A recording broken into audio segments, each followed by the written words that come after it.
Hey everybody, this is Sean Sewell with the Engearment.com podcast coming at you with a really awesome interview with a fellow strong first, kettlebell loving, calisthenic doing Hebrew badass. His name is Aleks the Hebrew Hammer Salkin. Welcome to the show, Aleks. Thank you for having me. I like that, Hebrew badass. I might actually have to just change the name if Warner Brothers decides that I can't use Hebrew Hammer or Miramax or whatever it was. Or DC. No, exactly, or DC, Yeah. whatever he's a hero through. I will advocate for you, Aleks. We'll go with Appreciate this. Absolutely. So Aleks and I have a lot of common interest, and I think the funniest one that people will gather right off the bat is Aleks lives in Omaha. And so, Aleks, what brought you to Omaha in the first place? Well, I was born and raised in Omaha, actually. Really? Born and raised in Omaha. Moved to Israel when I was 26 and went and became a citizen. This is back in 2013. And lived there for 4.5 years. And then I moved to Pennsylvania, exclusively to work with a good friend of mine, Pat Flynn, and collaborate on a couple of projects and get some mentorship from him on my own online business. And then when he decided to move his family to Wisconsin in April of this year. And, I liked the people that I was around in Pennsylvania, but I didn't really feel like a strong connection beyond, the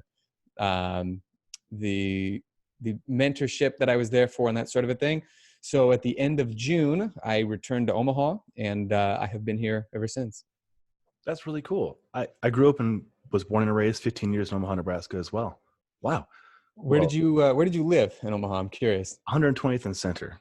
Dude, I'm not going to tell you where I live right now. Yeah. I just realized I should probably not. Okay, that's not far at all from where I grew up, actually. Wonderful. Oh my gosh. I went to Beveridge and went to Burke High School. Of course. Yeah. That's where you go. Uh-huh. My parents went to Beveridge and Burke. Get out of town. Absolutely. Well, stay in they town. met in the 70s, But yeah. Wow. What a small world. I mean, if I were to tell that to like 99% of people I know, they'd be like, whatever, who cares? Who cares? But that's really cool, Aleks. Well, so you grew up in Omaha, great culture. Let's talk about the zoo. The zoo. Every time I'm with in-laws, I'm like, all right, this Denver is where we live in Denver. Like, the zoo is so great. I'm like, it's like the petting zoo of the Henry Dorley Zoo in Omaha, Nebraska. Like, whatever. So we're playing Scrabble or some boring board game, and I pull up the Google, and it's gotten better since I left. When I left, it was like the third best in the nation, and it had like the biggest aviatory or whatever for birds, what it's called. But it's kicking butt, isn't it? It's huge. Oh yeah. Yeah. It's, people never believe me. You know what? I've been to a couple of the zoos that are considered the best in the world. I've been to the San Diego Zoo, which I'll admit definitely gives the Henry Dorley Zoo a run for its money, but not by a lot. I think what it's got on it is just sheer size and like number of exhibits. I've been to the zoo in Prague, Czech Republic. Oh, I bet that was pretty. Yeah, it was nice. I really don't see how it's number 4, however, because it's allegedly like the 4th best zoo in the world. And it was good. I mean, it was definitely worth seeing, whatever, but it just, it really doesn't hold a candle to Henry Dorley Zoo. And I remember a number of years ago, when I was doing, this was just after I graduated university. I got a graduation gift of a trip to Israel, which I purchased myself. So nobody gave me this gift. I just was like, I'm going to go back and see some friends because as we were talking a little bit before the show, I had lived there for 6 months prior to moving there full time. And I met a couple of German guys when I was in Tel Aviv because we were in the same hostel room at Higher Cone Hostel in Tel Aviv, close to the beach. And so we hung out. They were a lot of fun. Like we did all sorts of things. And they told me that they were doing an around the world trip, and they were starting in Israel for some reason. And so they were going to go all over the place, and then they were going to finish by going to the United States, buying a car, and driving from coast to coast. And they were going to take 3 months to do it. And and I told them, hey, you know what? Omaha is right in the middle of the country. So when you get to the Midwest, stop by, stay for a couple days, and we'll hang out. And they did. Most people would just be like, oh, okay, that's nice. And then they wouldn't do it. But they actually stayed, and they only intended to stay, I think, for 2 or 3 days. but they had so much fun. They stayed for 6 days. And one of the things that I was like, you can't leave here unless you've done is see the Henry Dorley Zoo. There it is. I took them to the zoo. And this sounds, if you've never been to the Henry Dorley Zoo, this sounds like you're like, oh, that's probably the only cool thing to do in Omaha. Fact check, true. But the Henry Dorley Zoo is like outrageously awesome. And so, yeah, they were stunned. Like they just had a blast. And I think they agreed that it was one of the best zoos they'd ever been to. That's a great story. Oh, that's so cool. That they even came and visited you and were so enthralled with you more than anything, and Omaha. Sure. They stayed for 6 days. And yeah, we had a lot of fun. We also did laser tag. I don't think they liked that quite a bit. We did that a few times, but I don't think you can play laser tag anywhere. Henry. Oh, sure. Yeah. How funny. Was it Laser Quest tag? I don't remember actually. It was a heck of a workout. I'll tell you that, because I remember like lots of obstacles we had to jump around and stuff like that. And it very well could have been. It was a place in like kind of around the Midtown Omaha area. It was like off 72nd and Dodge, a little bit past. Oh, sure. Yeah. Oh, memories. I know right where that's at. Yeah. The reason I ask is because I train data scientist on Monday evenings. Fascinating person. Loquacious, polysyllabic words, right? His big thing is Laser Quest. And I was like, are you a super dork? I love it. But like, and he's like, yeah, there's multiple levels and like the obstacle course component and the strategery of all that. Strategery. Yeah. George Bush word. Yeah. I think it was Laser Quest then, because I do remember, in fact, we had like, but it was really strange is there were rarely ever anybody else there, because we went like 3 or 4 times. And I think sometimes it was just the 3 of us. Other times there were, a few other people, but it was definitely multi-level. It wasn't just one floor. So it might have been Laser Quest, yeah. Sweet, I'll go with that. My student will appreciate hearing that Laser Quest is good in Omaha too. So go take his sister visit the zoo. Come to the zoo and then play. Now I don't know if the Laser Quest thing is still there. There have to be places. There has to be. Yeah. I don't know if the same one is there in any case. Well, fair enough. Yeah. Well, last topic on the zoo. What's your favorite exhibit at the zoo? Exhibits. I know. I have to say the rainforest, actually. Yeah. It's so cool, right? Like the world's biggest indoor rainforest. Yeah. It has to be that, because something, I think first of all, when you go in there, you really feel like you're in a tropical locale. Like there's nothing about it apart from, the obvious stuff like the pathways or whatever that would indicate to you that it's not like, the real deal. I mean, they have the animals from Africa, Asia, India. It's really, really cool. And I remember when it opened up, and I would think it was like 91 or 92, it was like big news, like all over the place. It was, I think that might very well be what really transformed the zoo into like one of the best in the nation, or the best in the world, really. Yeah, and the exhibit before that was huge was the aviatory, right? You walk in, the birds are just everywhere. Yeah, and that's still there. And I think the word is aviary. Aviary. I've been saying wrong for 25 years. I need to be corrected when I misspeak. And I hate, and I used to be a real like grammar dork, and I would correct people all the time. And periodically it comes back up. And this is an instance where it came back up. But the aviary is still there, still amazing. I mean, I haven't been to the Henry Dorley Zoo in a good couple of years. Sure. But yeah, that place is really cool, actually. And then they've got the Desert Dome, which I think is awesome. I haven't been there yet. Oh, okay. Cool. Well, this opened, I want to say 2011, maybe 2012. I'm not sure. I feel like it has to have been since then. Well, next time you come to Omaha, you have to go back to the Henry Dorley Zoo and check out the Desert Dome. It's similar. It's basically like the rainforest, but with the different deserts throughout the world. Like, again, Africa, Asia. Oh, that's cool. And other places like that. And so they've recreated like the locales, the temperature, of course the animals, stuff like that. It's pretty amazing. Oh, that's really cool. Well, I've been advocating to take a family trip. We have nieces, 5, 4, 1, and in 2 weeks we'll have a 4th one. And my plan is to get them out there next couple of years and take the train out there and just live it up. See what I grew that would be a blast, man. For sure. Well, thanks for validating that. All right. Well, let's talk about you. A little more than the zoo. Exactly. Everybody's favorite topic. Yeah. So the go-to questions, you grew up in Omaha, and then you spent 4 years plus over in Israel. What was it like living in Israel? That's awesome. Yeah. Israel's very cool. I have to say the great one of the great perks about living there was I got like mad street cred from everybody because they thought I was just so tough for living in this quote unquote war zone. It is not a war zone. I had a lot of friends, not a lot. I had a couple of friends from the U.S. who visited, either because they intended to, or otherwise. Like I had a friend who came in 2016, and he's like, I got to admit, this is nothing like what I expected. You know, like he just had so much fun, and you know, we toured through Tel Aviv. I was living in Jerusalem most of the time, so.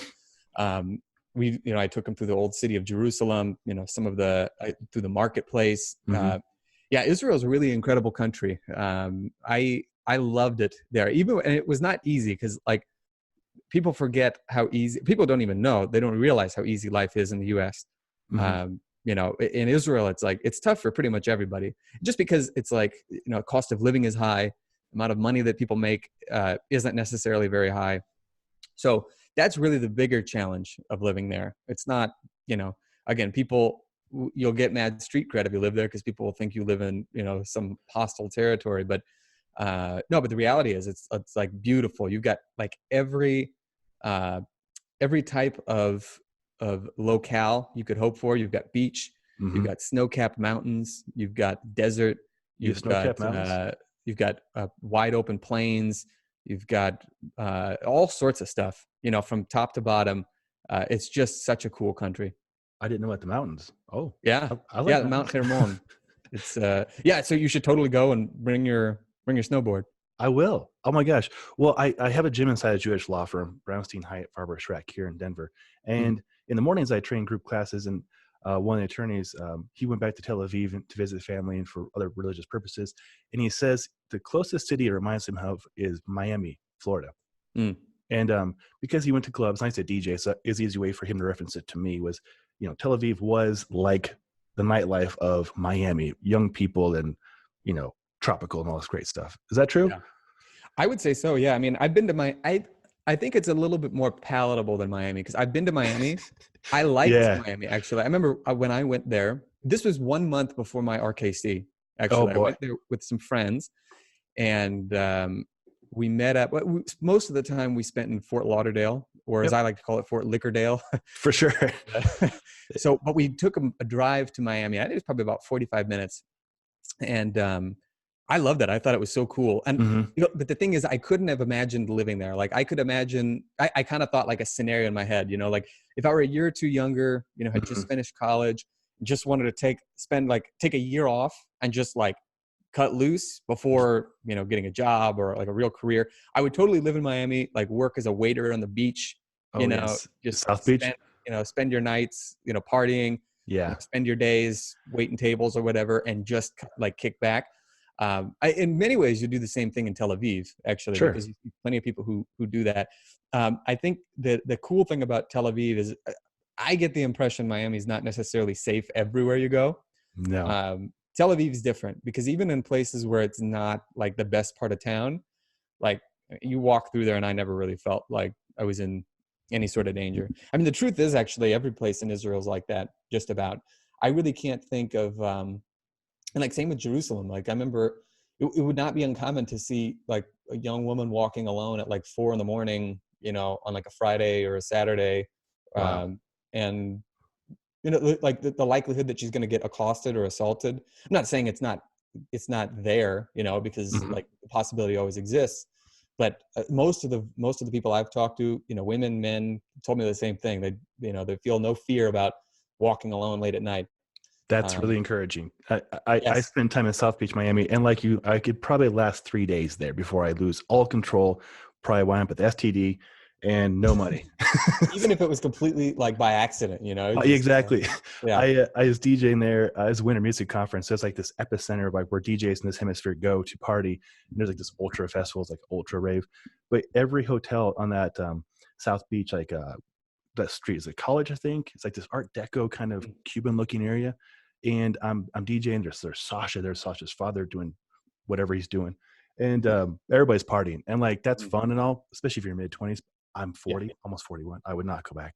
No, but you know what? I'm in my early 30s, and I'm like, if I'm not in bed by like 10:30 max, I'm like, I'm getting stressed out. You're I'm like, partying, man. I'm I 8:30. need 8 hours, dude. I hear you. My wife and I, we're so, it's funny. We're both very active in our 20s going out. Well, she's 10 years younger than me. And we would be out till 4 in the morning. Now we get up at 4 in the morning, like life changes in a positive way. And I think it's a good segue for your next part. Well, what brought you into the path of fitness and health for yourself? Well, for myself, I think even as a little kid, I always thought that being fit was cool. Now, I was physically active, I would say, because I grew up right next to a creek, for example. And I used to like to go play in the creek and see how long it would take me to go from at least in the little patch of houses that I lived in, to go from one side to the other. Because the way that it was is there would be like one side that was like a really perilous slope and it was very hard to climb on. And the other was a pretty easy slope, right? But it would switch. So like I would jump from one side to the next and I would climb and, crawl and stuff. And I would see how long it would take me to get from one side to the other. This was before somebody would call Child Protective Services for letting kids play outside unsupervised. I also did gymnastics from, I want to say maybe the age of like 4 until I was maybe like 8. But it wasn't competitive. It was just purely, for fun. Yeah. But I did stuff like that. It was just kind of a part of my childhood. I was not allowed to have video games in the home. We were allowed to play if we went to friends' houses, but my parents had a rule: there's no video games in the house. And so I managed to find other things to do. And I remember, in terms of like fitness as we would view it, like something that's very like organized and specific and what have you. I remember, first of all, I remember seeing a Pop-Tarts commercial when I was a little kid, and there was one of the guys in the commercial had like a well-developed chest, and I was like, I want to be muscular like that. I want to look like that guy. And so and we had some old like gym equipment in our basement. Actually, I think if my parents, it's still there. If they were to sell it now, they could probably get pretty good money, because that's like borderline antique at this point. But I started kind of like doing some curls and stuff like that with those things and what have you. But so it was pretty sporadic, and it wasn't until I think when I was 14, I started being a little bit more consistent, and then I would fall by the wayside, and and then I'd pick it back up and what have you. And it really, it wasn't, so basically I grew up kind of like scrawny and goofy and unathletic and uncoordinated, for most of my life. And, like I always tell this story, like I was never really picked last in gym class, but I was picked close to last, quite often. Yeah. And, I never ran faster than I think a 7.5 minute mile. I remember one story, it was weight training in junior year of high school, and I got like buried on a pretty lightweight bench press. And my spotter was talking to one of his friends, and he didn't see me, and I just couldn't push the thing back up. So I had to like roll it down to my hips and then set it on the floor.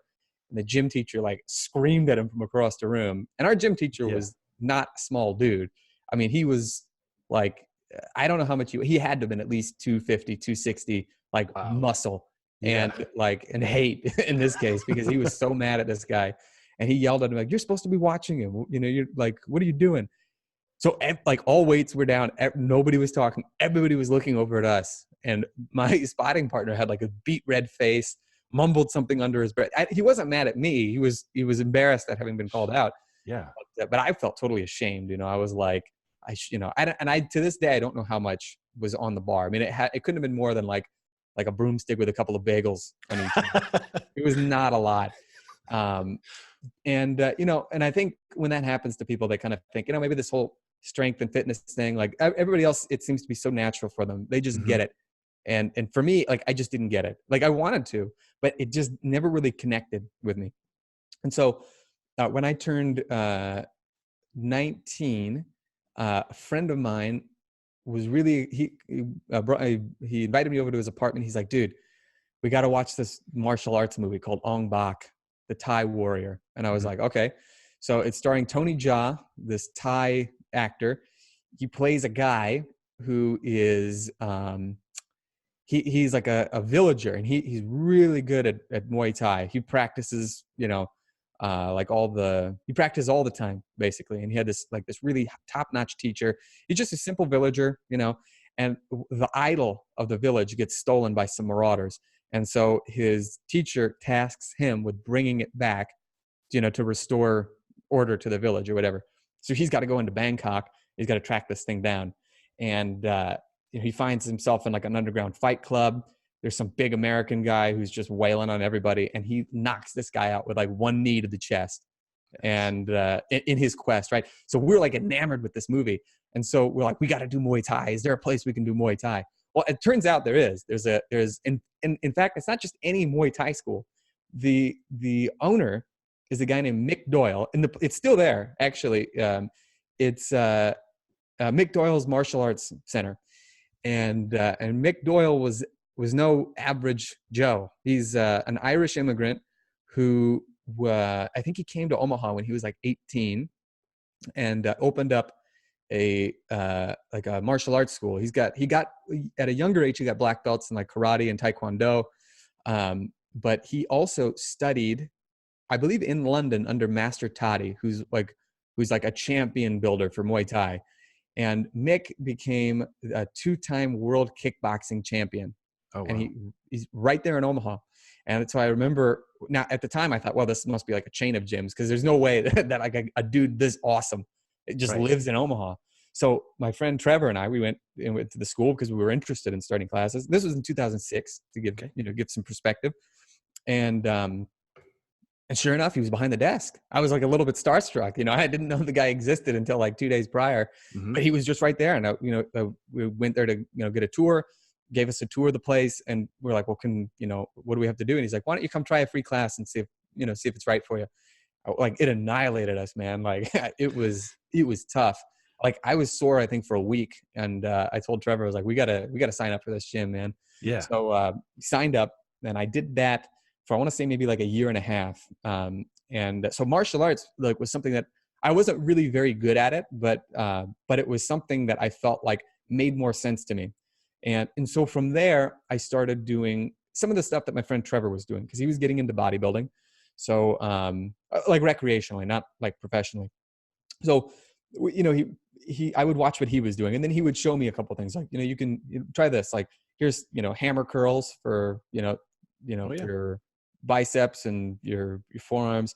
Here's dumbbell flies, here's dumbbell kickbacks, here, whatever. So I think, I don't remember exactly what all of it was, but it had to have been different chest exercises, like what any good self-respecting young lad would want to do. Sure. And nothing for the legs, because they don't exist. Well, for me, I didn't want to get them tired out before Muay Thai, so it didn't make any sense to do anything for the legs. Well, you have an excuse. Right, yeah. I mean, it was a terrible excuse, but that was it. And so from there, it's kind of started to feel like it made a little more sense to me, and it had a purpose. It wasn't just picking things up and putting them down. It was ostensibly to make me better at Muay Thai.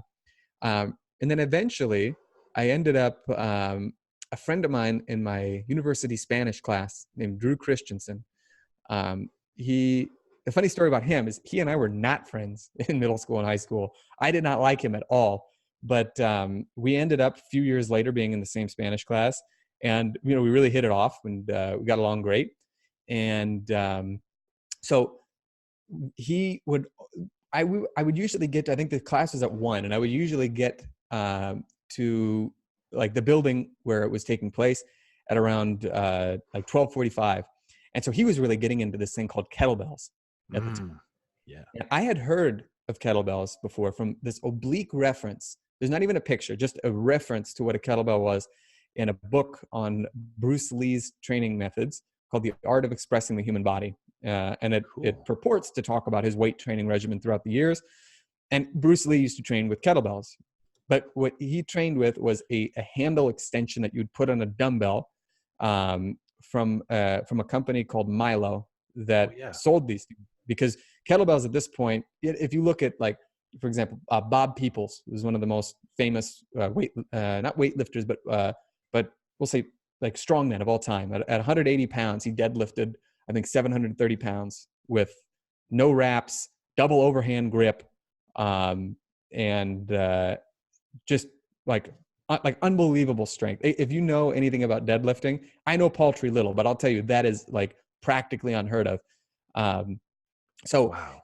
At any rate, but he used to train with kettlebells, so you'll see them in his training dungeon. But so some people in the 50s and 60s knew about kettlebell still, but otherwise the only way to train in kettlebell style was with this handle extension. Mm-hmm. So at any rate, he showed me these pictures. It looked nothing like what I had expected because of what I had read. Told me about this bad mofo named Pavel who used to I've heard of him. Yeah. Snaz, you know. Yeah. And I thought, okay, that's intriguing. But I wasn't really like 100% interested. And then one day, it was late March or early April 2008. He called me over. He called me up and he said, "Hey, do you want to come over and try a kettlebell workout?" And to this day, I don't know why, but I said yes. I said, "Okay, I'll do it." And so I drove over there, and he was showing me. I remember he showed me the swing, the clean press, the snatch, and the Turkish getup. And I have no doubt in my mind that we did them in the worst possible technique you could imagine. I love but it. This was the missing link for me. For me, it felt like everything now made sense. It was like, this is tough, but but this is what it feels like it should be to lift iron. Mm-hmm. Like number one, we're out in his driveway. Like we weren't confined to some dingy basement. Mm-hmm. Number two, it felt like, there was some speed involved. There was some slow controlled movements involved. It just seemed more well-rounded, and it was something that really spoke to me. So, I mean, he did like the best thing a friend possibly could. He loaned me Enter the Kettlebell. He loaned me the Naked Warrior, and he loaned me a 25-pound kettlebell. And so I started training, and eventually I hired a coach, Scott Stevens, who is still a good friend of mine and still coaching here in Omaha. And the rest is history. That's awesome. What a great friend to get you the tools that dude, for real. Yeah. Like, the only thing that he could, like, seriously, that's like the equivalent of taking a bullet for somebody practically, like, yeah, in terms of like really transforming their life. I mean, maybe slightly more dramatic than, yeah, taking a knife. Taking a bullet's a little bit, I would say, bigger than loaning somebody a piece of iron, but whatever. You get the point. It's a very big and well-received point. Correct. Yeah, I mean, you have so much helpful content. I've been looking at this for the last few days. You did your RKC. And I remember when you wrote a paper about that, and it actually got me very intrigued about the RKC. And then I met Eric Frohart, and then I did the SFG, did it 3 times, and then SFB and SFL. So thank you to Eric. Eric is my version of your guy that got me in that path to. Eric's the man. Eric is the man for sure. He's here in town actually too. I was gonna say, yeah, I thought he was from Colorado. Yeah, last time I saw him, we went for a hike or a ruck for him on a nice little path, about 1,000-foot gain, and he had a backpack on with like 50, 60 pounds of dumbbells in it, heart rate monitor on, and never got above 130. While I'm like, catching my breath, and he's talking about breathing through his nose and all these amazing, he's got all these great tips. And he's just so humble about it too, and he's just such a badass. Yeah, Eric is a dude where if you don't see him, he sees you. And it might be too late if he doesn't like you. He is retired Navy SEAL sniper. That's what I'm talking about, dude. Yeah, I remember the first SFG. He was way up on a rack, and I guess a perch in his mind, and getting nice photographs of us. It was cool. Yeah, great guy. I'm hoping to have him on a show before. I think he might be moving to DC for his new gig. Great guy. So, what's your favorite part about the RKC? Well, that's a good question, because my RKC was really a monumentous occasion. Because for me, now when I started training with kettlebells with Scott Stevens, I remember from pretty early on, he was like, "You should consider doing the RKC." And this was back in, I think, 2000. So I started training with him in 2008, and then would meet up with him periodically in 2009. For half of 2009, I was living on a kibbutz in Isreal, so I had some time to think it over. But he would always say, "Yeah, I really think you'd be a good RKC. You should sign up for it." But to me, the RKC was like, I'm not good enough for that. Like I could never do it. And then oddly enough, the thing that convinced me to become an RKC was I sold Cutco for 3 months in the summer of 2009. And for people who don't know what Cutco is, it's like the world's finest cutlery. It's a direct sales job. And I was about, would have been 23 years old at the time. You know, I had never worked in a job where you had to hear rejection so much. And so learning how to overcome that, and learning also that you're not just selling a product, you're actually selling yourself. And that you really get to use your personality to your advantage. No matter what it is, you can be very introverted, be very extroverted, but you can use that to your advantage. And then you can do things you just never thought you'd be able to do. Like convincing someone that you don't know over the phone to let you into their house with a bag full of sharp knives. Like, I realized, you know, if I can do that, I could probably do this RKC thing. That's a beautiful analogy. So I signed up for the Orlando RKC in October of 2010. And it was, I trained about 5 days a week for something like 8 months to prepare. Wow. And when we got there, I mean, it really, like, nowadays the certs have attended, some of them are still quite big, but nothing was quite like this. I mean, there were dozens and dozens of people there. They had 4 team leaders. Pavel was teaching. Oh, wow. Like, it was actually, I remember there was a meet and greet on Thursday evening at the hotel that you know, everybody was staying at. And the place where the cert was held was the Wide World of Sports arena, nice. Which was like just nuts, man. It was like Disney all over the place. And it was just larger than life. We were in this like big, huge tent. Thankfully, it was covered, because October in Florida is not like October in Nebraska, man. It's like, it was murderously hot outside. But I remember Pavel walked out of a restaurant. I was sitting talking to this one guy, like, what do you think it's going to be like? I heard in the last one, you know, they had to do X, Y, and Z. And we were trading horror stories of things we didn't even go through. And all of a sudden, boom, like, Pavel walks out. Like, I've never in my life been so starstruck that I literally couldn't say a word. Like, I could just stare. Like, he just walked past. And it was like, to me, it would be like, I think the only other person that I would have that kind of reaction to now would be like if Arnold Schwarzenegger walked by, you know. It was incredible. But the whole workshop, I really do think it was harder than what they do now, because I think back then there was still like a sense of, we want to weed out the people who are just not going to be right. And they still do that, but they do it in different ways now. But back then, like, it was kind of like they almost took it upon themselves to just, like, you know, work you as hard as they could.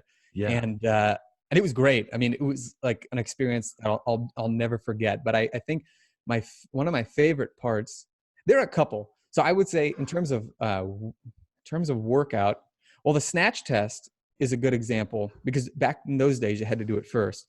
And for people who aren't familiar with the Snatch Test, are people, your listeners probably understand. I think they do. We can revisit that. I mean, so in your case for RKC, was it 24 kilos for you, or was it based upon your body weight a little differently and repetitions differently? 24 kilos, man. And I weighed like $155, like, so. Ooh, that's rough. Yeah, it was murder. So I managed, but I was also not as strong back then. I was unbelievably conditioned, but not as strong. And so the conditioning for the Snatch Test wasn't the issue. It was the strength more than anything, and the ability to, you know, keep putting the weight overhead, you know, for all those reps. Fortunately, back then you did that first. So I was still fresh. The rest of the weekend was easy by comparison. Sure. I mean, it was still really hard, but the Snatch Test was, for me, was really tough. Yeah, it's still the worst thing ever. I had to do one recently because I had to do my research for level 2. I have a video. I posted it on my, Instagram, the IGTV thing. I saw it pop up. I got about a minute and a half into it. Yeah, okay, and it's so boring, man. It's so like boring. Yeah, it's like you're doing great. Awesome. It sucks. Yeah. Okay. Yeah, exactly. So, but yeah, I found it actually to be pretty easy. But my preparation, I learned kind of the hard way about the right way and the wrong way to prep. I passed the RKC, but it wasn't like a breeze. I mean, it was like, you know, it was tough. Well, and for the listeners out there, he's got a lot of helpful articles and videos on his YouTube, and as well, I'm looking at Strong First right now. There literally is 4 tips to make the SFG Snatch Test easier with Aleks. Bingo. If you follow that, I've had people email me and say, hey, I did that, and like my Snatch Test was a breeze. So it's not BS. Like that will really make your Snatch Test a heck of a lot easier. And I believe in that article, I've read a lot of your stuff, but don't want to misspeak. Is that the double breath technique in there too? Double breath technique is in there. And that's something that I learned from the great and powerful Dave Whitley. Oh yeah. Dave Whitley. I have his book, Superhuman. Superhuman You. Yeah. Yeah. I think he's still doing a deal where if you order it, all you do is pay for shipping. Yep. And he autographs it for $5, I think. Yeah. And he autographs it, man. That's great. And Dave's awesome. I had him on my podcast and he's just like knowledge bomb central. I mean, one of the things that was really great about him, I did it was the first ever flexible steel workshop in 2012. Ooh, yeah. And John Angham, I have to brag a little bit because John Angham asked me if I would come down and be his assistant for the flexibility portion. Nice. So back then what it was, and if you've never heard of John Angham, shame on you. And if you've never heard of flexible steel, I'll put a link to John. Yes. Flexible steel is awesome. It's one of the best programs and best systems out there for increasing your flexibility. Cannot speak highly enough of it. I've gone through a couple of times. I haven't gone through the certification, but I went through the workshop before it became the certification a couple different times. And it's like just like incredible knowledge in there. I'm hoping to take it here in Denver. My friend Matthew, who we share the same page on the Quick and the Dead, page 43. Great guy. He's trying to get out to my friend's gym, and I'm advocating strongly for it because selfishly, I want to take it too. You'll love it. It's incredible. And John's John will be teaching it, I assume, right? I think so. Yeah. Yeah. He's a phenomenal teacher. Excellent. Height of professionalism for sure. And so back in the day, this was the first flexible steel workshop before it became a flexibility only. Mm-hmm. It was John and Dave teaching. So Dave taught the first day on like all the kettlebell techniques basically, and mm-hmm. how to stack them one on the other to get better. And in that workshop, he introduced the double breath. And it was interesting because a lot of people had a very difficult time with it. But I have a musical background because I play mm-hmm. bass. And so for me, like the rhythm, I had no problem with. Sure. So once you get the rhythm down, and it's actually not that difficult. There's nothing complex about it. It's just different from what you're used to. But when you get the rhythm down, it's like, even when the suck increases, mm-hmm. you've still got the wind to keep going. And it sucks. It does suck, but I can absolutely validate what you're saying. I did the IKFF 1 and 2 a few times with Ken Blackburn, and he mm-hmm. showed me the double and the triple breath. Mm-hmm. And I was like, cool. I mean, it's a time and place for every tool in the toolkit, right? And you write about it so well and you demonstrate it so well in your videos. I'm going to put links to that in the show notes so people can see. Great, cool. Learn what you're talking about because it can change the way you perform. Absolutely. It's cool. Yeah, wow. Big fan.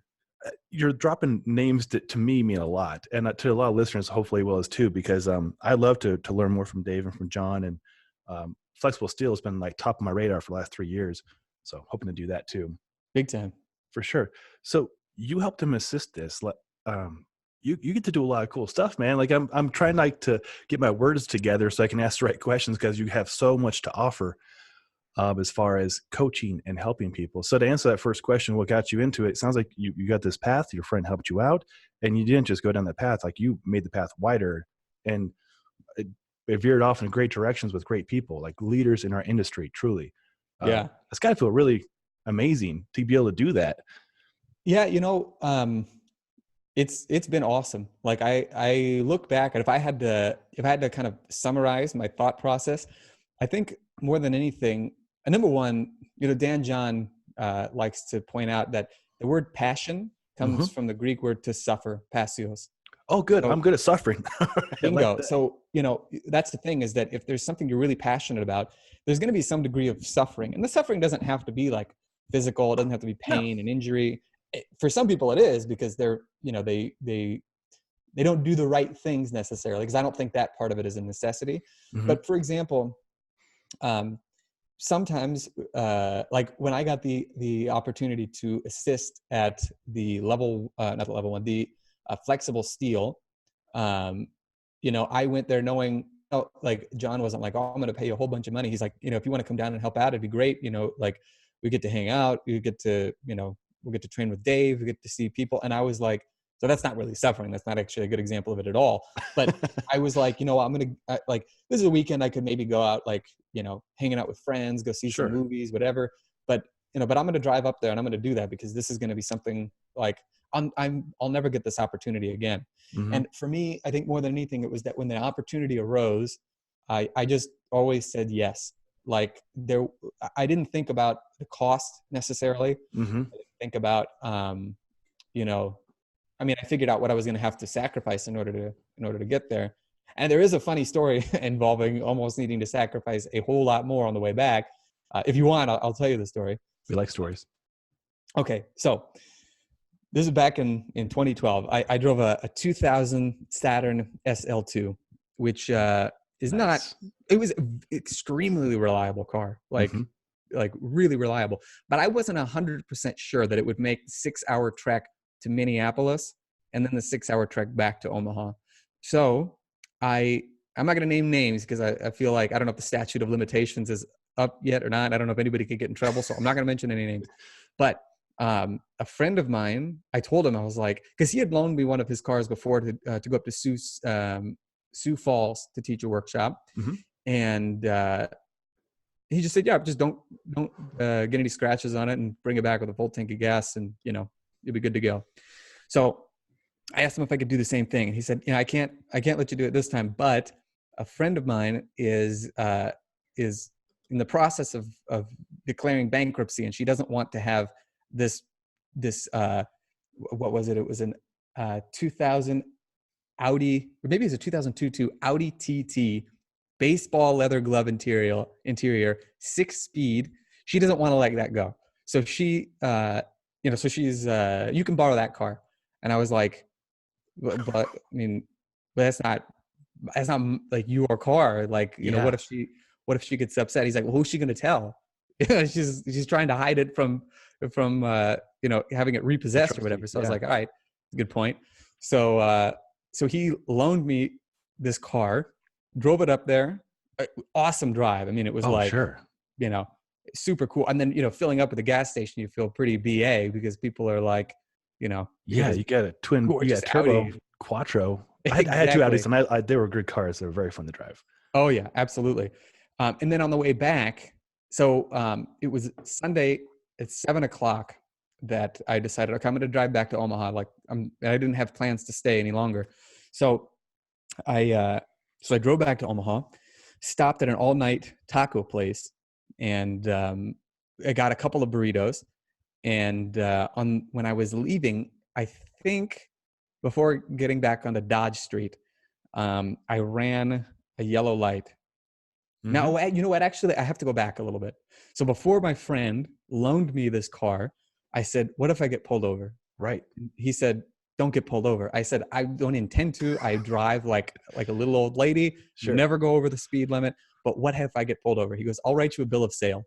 So he wrote on a piece of notebook paper, he just wrote, you know, I selling this car to Aleks Salkin for X amount of dollars, put his friend's name and his address as on the bill of sale. Again, on notebook paper. I think there were still fringes from tearing it out of the notebook. And he's like, just put this in with like all the other information.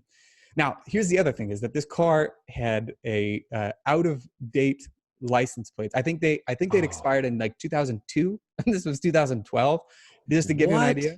Yeah. Oh my, there's a lot of sloppy factors in here. Oh yeah. So the person who owned this car, a friend of theirs had to transport it from California, meaning like drove it from California to Omaha. But it was in a garage the whole time. And so it was just almost never driven. And so I put my Saturn plates on it so that it would at least have some updated plates. No. So now, to me, that sounded like a good idea. Like I didn't realize what I was doing was so illegal. And so, So anyway, fast forward to driving home. It's 1 a.m. Omaha, right? And it's on a Sunday. So the cops are probably still thinking, hey, you know, we can get somebody for drunk driving or whatever. Sure. So anyway, I think I went through this yellow light, and this cop started following me, and I was like, I'm going to jail. And this was the only time in my life, like my blood literally ran cold. I mean, my entire body felt cold. Yeah. It was crazy. So I was like, oh, man. So I pulled over. Cop gets out of the car and asked me, do you want to tell me why you're driving this Audi with Saturn plates on it? I said, well, officer, I just bought the car, and the plates were expired. So I just wanted to make sure that it had updated plates on it. He said, "Are you aware that it's illegal to put the wrong plates in the car?" And I was being totally honest. I said, Yeah. honestly, no. I had no idea that it was illegal. Yeah. And he goes, "Let me see your license and registration." So I showed him license and registration for my Saturn. It was all updated, right? And he goes, "When did you say you bought this car?" And I said, "A few days ago." He goes, "A few days ago? Well, where's your bill of sale?" So I was like, oh God. I was like thinking like to my friend, I was like, please, I hope you didn't just send me like a ticket to jail. Yeah. So I pulled it out. I didn't even look at the cop. I just like pulled it out, like handed it out the window. Guy looked at it, read it. It had to have been the longest couple of seconds of my life. Sure. Handed it back. He goes, "Just get the right plates on this thing. You're going to get a $98 fine." And he let me go. Wow. No kidding. In fact, miracles do happen. Seriously, man. Like Yeah. I was convinced, like absolutely convinced that by the time I got home, I kept looking out the window. I was like, squad cars are going to pull up for sure because like there's no way gotten out of that. But he let me go. Like that was it. See, Omaha, you were genuine, you were authentic, you're naive, but stupid, and he liked it. Exactly. He was like, well, I mean, I think it was pretty clear. He also tried to see if I was driving drunk, so he did a little flashlight testing. Enough of the story checked out. I got out of it. Good for you, man. Well deserved. I've done both. I've driven a stolen car. My first car that was a stick was a stolen BMW. I drove it from Denver to San Jose to join a death metal band, and didn't get caught, thank goodness. But my first day in Colorado, I had a motorcycle, and I put plates on it. Well, I put temp tags. I saw my neighbor had a license plate. I copied his numbers, and I was only 15. I'm an idiot. Put it on my motorcycle, which was spray painted black because had long hair and I was into death metal and type 1 negative and all that stuff, right? I parked my car at Columbine, or my motorcycle at Columbine. It gets impounded. Principal calls me in the office. "You're getting a ticket. Your motorcycle is impounded. You did a lot of wrong things." So I got caught. I know how bad it could have been, right? But you scathed away. Good for you. I did. And you got tacos. Great. Yeah, well, burritos, actually. Burritos. Yeah, late night burritos. Wow. Absolutely. That's a fun story, Alex. I thought you would enjoy that. Absolutely. It's a fun one. So that's, that was pretty close to a major sacrifice for my passion to go help out and, get to absorb the knowledge of these great men. And I was, unbeknownst to me, I was willing to go to jail for it because I was pretty close. Oh, that's a great correlation. Willing to suffer the emotional stress and all that. Absolutely. It's probably one of my favorite stories ever now, but at the time, great story. It was not very funny. It is to us now. I'm like making notes of how many things you did wrong in that story. I'm like, wow, good. Okay. Wow. And you got off on all of those. Yeah. I would, maybe when you post it, you could say like Alex's recommendations for avoiding arrest when driving a stolen car. Have tags that are not expired. Have a correct bill of sale. Be nice. Look them in the eye. Don't drive drunk. Correct. Yeah, because that, no matter what, you could be doing everything else right. If you're drunk, you're going. And I've done that. That sucks. Oh, this is great. Oh my God, we're having fun. I'm having fun. Hope you're having fun. I'm having a blast. Good, man. Let's keep this going. Let's do it. All right. So I've alluded to several times about how helpful and how great of a teacher and coach Aleks is. In the show notes, I'm going to link to what I've found so far. His Strong First articles. He has several. I'm thinking there's 5 here. 5. Get a heavier military press with the one leg push-up. Oh, I did not finish my SFB because of this. I need to read this. Yeah, that will help you a lot. And actually, the original title for it was even better. It was From Body Weight to Heavyweight. Ooh, that's good copywriting, Aleks. That's really good. Yeah. I love the SFB. Karen Smith is just a fantastic instructor and coach and very kind. And Brian and Roxanne Myers were there, and a lot of people who I've seen later on, like the Strong Endurance, and then most recently the SFB or SFG and SFL. There's a lot of great people in Strong First. Yeah, it's very high quality people. It is. Headquarters I think is here in Denver now. Is it really? Yeah, the COO down the street. We get coffee. Amanda, she's awesome. Oh, no, Amanda. Cool. Yeah, Amanda Kennedy. I don't know if she would remember me. We exchanged a few emails pertaining to my recertification. They get like hundreds a day. So. Oh, she's inundated for sure. She has an assistant now though, which is great. Okay. Yeah, all good. You have a really active Instagram handle and YouTube channel. You have 2.7 thousand subscribers. That's It's not incredible. bad. That's really good. That's pretty good. That's I'm impressed. For reference, the YouTube channel for Engearment, although it has like 3 million people coming through it, I only have like 1.7 thousand subscribers. So it goes to show me that you're putting up content that people really appreciate and learn from. Well, thank you. Yeah, I try. it's really cool to see. You're on Twitter. Awesome. Twitter, I'm not as active on, for sure. I almost never put up anything fitness related. Yeah. So if you're really interested in the fitness side of things, the Instagram is almost exclusively fitness. I've started putting up. I've put up a couple of videos of me doing, some stuff that I'm working on with the electric bass. Oh yeah, you got the bass right there. Cool, man. That's right. Oh, but jam. Yeah, I'm jam. He and I did jam a couple times. The funny thing is that I bought a car in July of 2018, in Omaha, and I drove it back up to Pennsylvania, and I brought my bass and amp from my parents' place, and we only ever jammed like a couple times. Like that, we had these grandiose plans to jam like on a weekly basis, and it was like 2-3 times. It's hard to get adults together to do stuff. Yeah, it is. It's funny. My cousins who grew up in Omaha, they're both doctors. One's in engineering, one's in infectious disease, and they both play bass. One of them took it so far as he did the double bass with the London Symphony Orchestra. Wow. Yeah. And recently at Thanksgiving, I saw them, and I always keep an acoustic guitar in my truck, always, because I just never know when I'm going to pull out and write some music. And so we're down in Austin, and there's a bass on the wall, as guitars go, pulls it off the wall, and then they start right into Flea's rendition, and like, then he goes Yo-Yo Ma, and all this stuff. I'm like, I put my guitar away, just got a beer. I'm like, private concert, this is great. Yeah, exactly. You also don't want to follow a guy like that. Can't possibly. But I was like, yeah. No, but over my head. Yeah, no, for sure, man. Like that's the like any musician who's really serious should aspire to that. Like I want to be the guy that people hate to follow. Yeah, and I was like, forget that I even have a guitar. I'm just here to get beers for people. Yeah, exactly. Yeah. There's fun and passion, and then there's like truly masterful talent. Yeah, exactly. Well, okay, so the Instagram, awesome stuff. YouTube, fantastic, strong first. And of course, you have a great website. Thank you. Yeah, let's talk. I mean, just the free guides in here is amazing. The drop down just blows my mind. I'm in the process of getting it updated. Actually, there's just a few snags along the way because I had it set up to a buddy of mine, and so to transfer it to a new, I'm having somebody else who's designing it. Who's recommending that my buddy was like, yeah, maybe you should move it to like a different hosting thing, and so like in order to transfer it, there's like a whole process to doing it.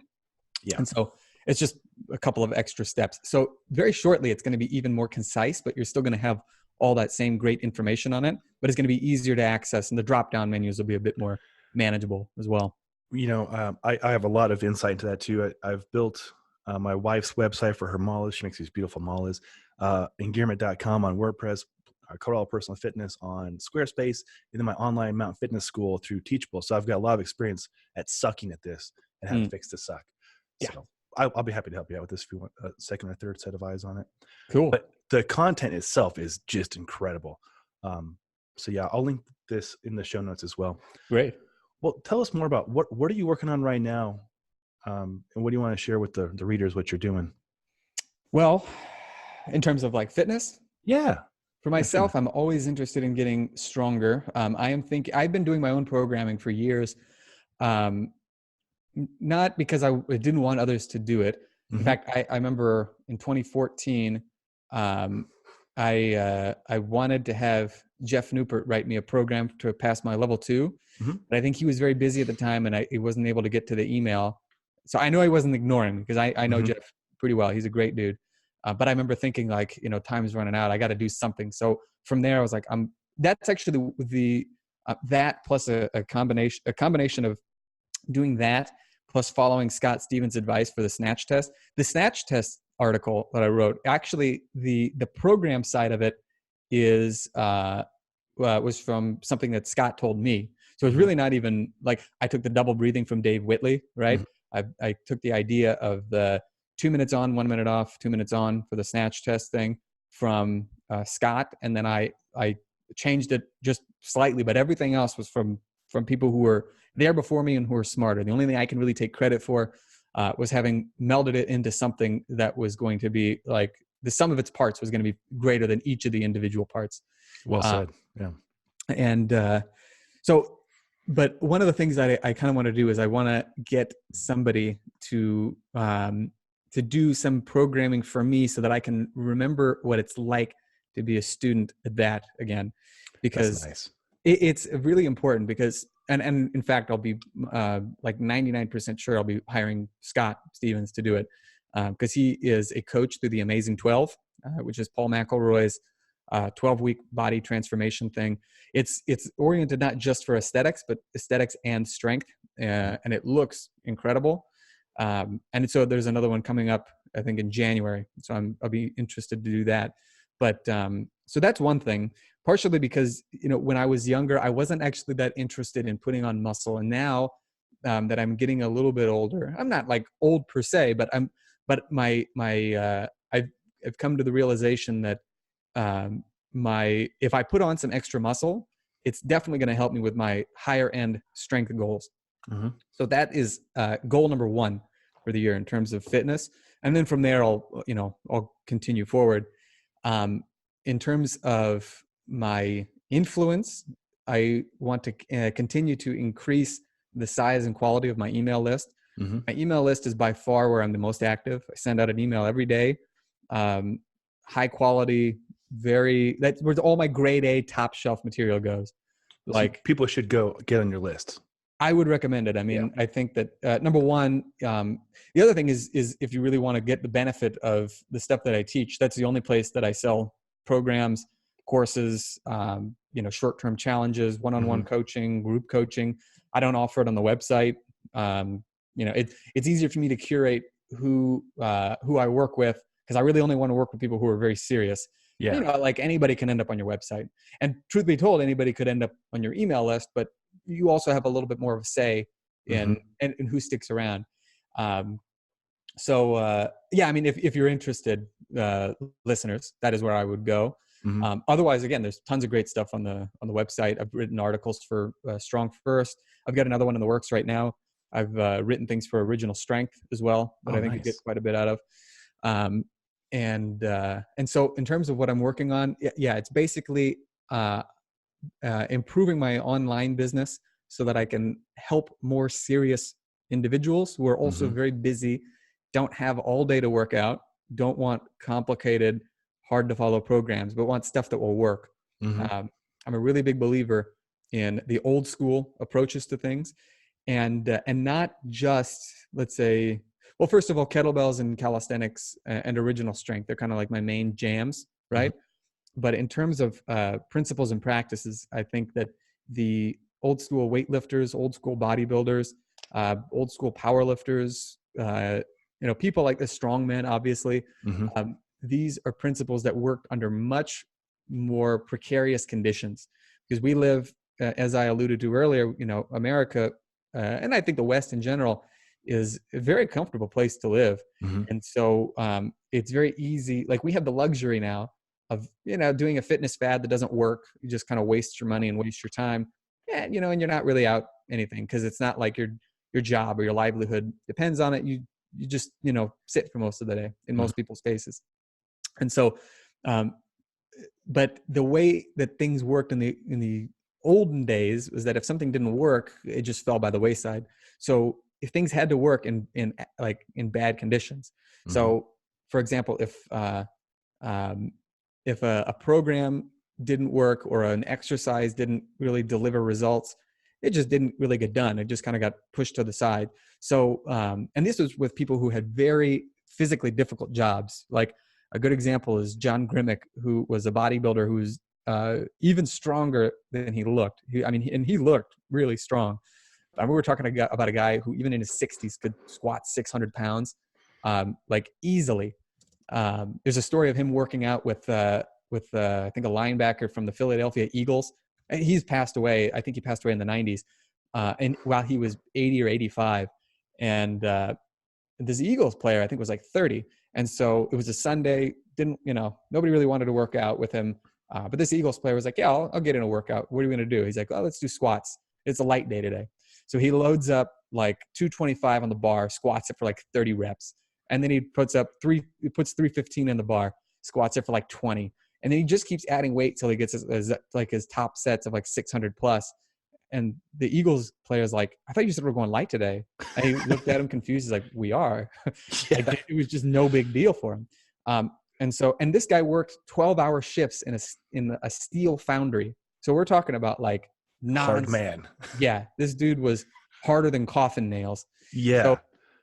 So, really like the old school approaches, and of course, they're made appropriate for people who, again, they don't necessarily have a ton of time to train, maybe can't use the same amount of weight, but the principles and practices are still there. And that's what I aim to do, because I want people to actually make improvements. I'm not looking to reinvent the wheel. Like I talked about with the Snatch article, for example. I didn't make almost any of that up. It was a mixture of my experience, meaning that I needed to snatch heavier. It was a mixture of Dave Whitley's recommendation for snatching better, which is the breathing. And in terms of the programming, it was, Scott Stevens' recommendation for 2 minutes on, 1 minute off, 2 minutes on. And then from there, there's some technical things that I learned along the way too, that I included, but I didn't really invent them. They were more observational. Most people don't have the time or the energy to look up, how people did that sort of a thing. So converting it into something that helps people now is something I'm very passionate about. And thankfully, this passion I don't have to suffer for as much, because the suffering is foisted upon people who actually do the program, because they're not easy. But they're certainly simple, and they're accessible. And that's the point of all of it. So, Aleks, I think you, more than anybody I've ever met, and I've met a lot of really great people, are in this really cool position to distill extremely helpful information from some of the world's best in these areas. And you got Dave, you got John, and you have Strong First and Pavel, and looking at this guy, the John Grimek, that's a beast of a man. Like you're taking all the best and putting it into your toolkit to offer people. That's good. Good on you, man. That's great. Thank you. Super cool to see. Wow. Well, great programming. I'm going to put a link to that below in the show notes. You've turned me on to a lot of cool stuff too. I've got like 9 or 10 browsers open right now of notes to follow up on this podcast for you. This is great. Cool. Yeah, you turned me on to some really cool stuff here. God, there's so much more we could talk about. We've got time. I mean, I've got the time if you want to go, and let's do it. Yeah, are interested. Of course they are. You're a fascinating person. And all right, got the fitness part taken care of. Lived in Israel. How cool. We need to clarify some personal stuff about Aleks, though. Okay. All right. So on the last show, we had Pat Flynn, energetic, fun, awesome, loving guy.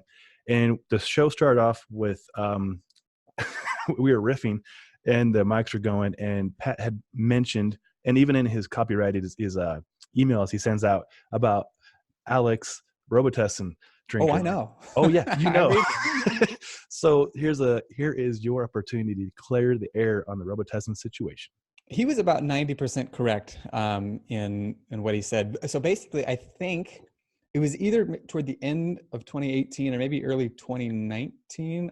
I'm not 100% sure at the time, but I'm almost positive it was toward the beginning of 2019. But basically, there were a couple of instances where I was coming down with a cold, and I wanted to try to make the cold as mild and as short as I possibly could.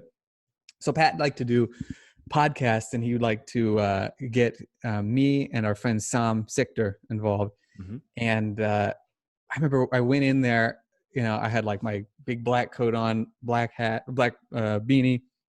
And I asked Sam, I was like, do you have any cough medicine by any chance? Because I'm just feeling like I'm coming down with something, man. And I took a little dose earlier, but you got to do it like a couple times a day. He's like, yeah, I've got some here. So really, Sam was like the enabler. I don't know why he's not getting called Robitussin Sam. He's the Chris Mayfield over here. Right. So anyway, I was pouring some Robitussin, and then Pat probably still has the picture in his phone. We should see it. We should see if we can get him to post it. But he took a picture of me as I was pouring it, and I think I looked over at him. Like I probably looked high AF as I was pouring, and I was not high. I was just kind of exhausted from from having a cold. And so he started calling me Robitussin Alex, like like I had some sort of a bad habit. And so it became like a routine thing in his emails saying, you know, like Robitussin Alex this, Robitussin Alex that. And I thought it was funny. You know, I was never offended with but then he would say it like in podcasts. It'd be like, we got Robitussin Alex with us today. And it keeps up. I remember reading, I was maybe like a week or so ago.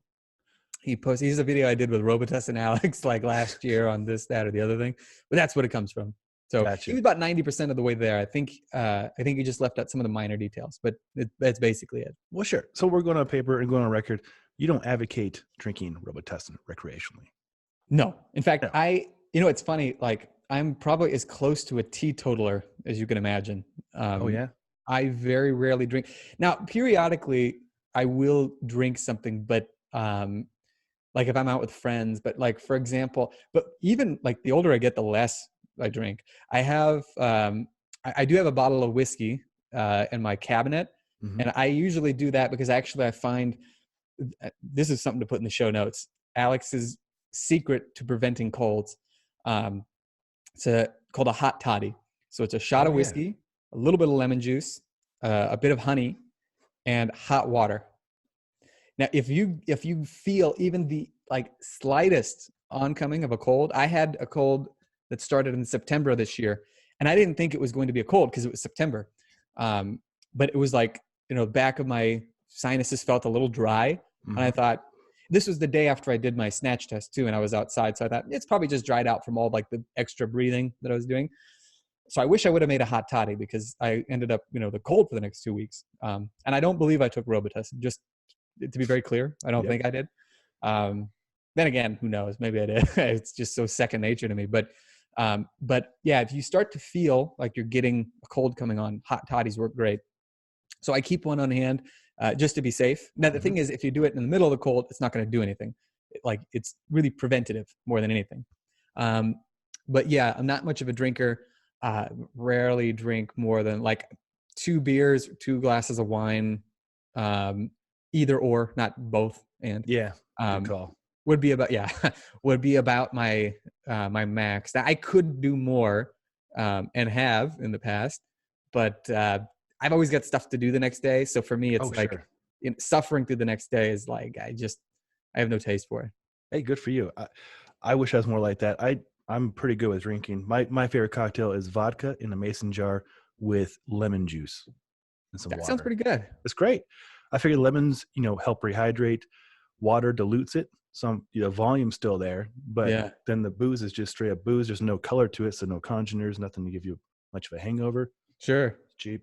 Works. Genius. Yeah, vodka's about as cheap as it gets. And I do a lot of winter camping, and beer will freeze and explode. Vodka doesn't. I believe, no, that's true, actually. I remember when I first discovered that, I was living in Israel because I had a roommate who was like I had 2 roommates who were like seasoned drinkers. And I have some stories from them that I can't repeat on air. So maybe when we're not recording, I'll tell you. But I remember they would put vodka in the freezer, and I was like, you guys put this in like 2 days ago, and it's like, it's not freezing. That's so weird. So that should give you some idea of like how little I knew about, the finer points of drinking. But yeah, if you, beer is not a good shot if you want to go out, camping, bring some vodka, maybe whiskey. Whiskey or vodka, anything of high alcohol content. I camp at least once a week, usually twice a week, year round, right? So like this weekend, this Friday will be the winter solstice, shortest day of the year. I love snow. I love mountains. My dogs are super seasoned with this. So yeah, I always just put vodka, some lemon juice in there, and it doesn't freeze. Doesn't go bad. It's fine. Great. Yeah. Very, very efficient. Absolutely. Yeah, exactly. Gosh, this is good stuff. Well, speaking of what you do day to day, what are some daily habits and routines you have in place? Well, I'm glad you asked that because in my opinion, if you win the morning, you can win the day. And so you need to have a routine that is going to set you up for that. And mine has changed over the years. In 2016, I kind of figured out that if I was going to be more successful, I was going to need to have a better routine. So I bought some routine. I don't remember the guy who sold it actually, but it ended up being my routine for a good couple of years. And it was basically like 5 minutes of something physical. And for me, it would just be like deep breathing, which is an idea I got from Jeff Newport. 5 minutes of, it was like basically body, mind, and spirit. So body, mind would be, I think I would go through I'm kind of drawing a blank of what I did back then, but it was like, I would, I think I would go through my goals. And actually, yeah, from Think and Grow Rich, there's a recommendation in there to write down, what you intend to achieve by what date, to what extent. So I would repeat that out loud to myself. And then for spirit, I remember was really into Zig Ziglar at the time. He has He's got really a lot great, of good ones. Yeah. he's most motivational speakers I think are suspect, because it's like motivation by itself. If you change it to good mood, that's basically what motivation is. And I think that a lot of people do that, rely on that to kind of get through their day as opposed to discipline. But Zig was good because he would meld motivation with discipline, because for him, he would say, for example, positive thinking, can't make me do X, Y, and Z, but it can help me do what I can do, better, more efficiently, what have you. So it was very realistic, and I really liked it. And so I would listen to, a portion of one of his talks, take some notes, I would go over those things. And another thing I would do is I would say affirmations. There are some very big people who recommend affirmations. One of whom is Dan Pena, the $1 trillion man. He's a guy who's a success coach, very foul-mouthed. So if you are concerned about that sort of thing, definitely don't listen to him. But he made like $500 million in the oil business years back. Very smart, successful dude. He's big on them. I don't really do them anymore, and it doesn't seem to have had any sort of negative effect. But now what I do for my morning routine is, so I wake up, I do 5 minutes of deep breathing while I'm listening to a podcast. And so the podcast that I usually listen to is the bensettle.com podcast. If you were in any way interested in email marketing, I highly recommend Ben Settle. He's, as far as I'm concerned, he's the best there is. He's got a very dry sense of humor, really listenable podcast, a lot of great stuff in there. But otherwise, listening to something that I think is in line with what your goals are is very important. Particularly if it's by somebody that you really admire, that you really want to emulate. Then what I've started doing recently is some visualization, and I got this idea from there's a great, probably the best book ever written on the topic of mindset and using it to your advantage is called Psycho-Cybernetics by a guy named Maxwell Maltz. He was a plastic surgeon in I think the 40s, 50s, and 60s. And one of the things that he noticed was that, and he was a very good plastic surgeon, he noticed that people would come in with a scar or some sort of like a physical deformity on their face that they would want fixed. And he said usually within about 3 weeks, this person displayed like an almost like unbelievable transformation in their personality, in the way that they dealt with other people. It was like they were a brand new person. And so for him, it was like he was almost like he was giving them a new personality when he did the surgery on them. But there were other people he would fix, let's say a nose that was a little too big, or a cleft lip or scar on their face, and they were exactly the same. And even if they saw that the scar was gone, their nose was different, they looked different, they remained the same person. And so he quickly realized, or eventually he realized, that the knife wasn't what was doing the job. It was the person's self-image. And for some people, it coincided basically, like they were able to make that leap.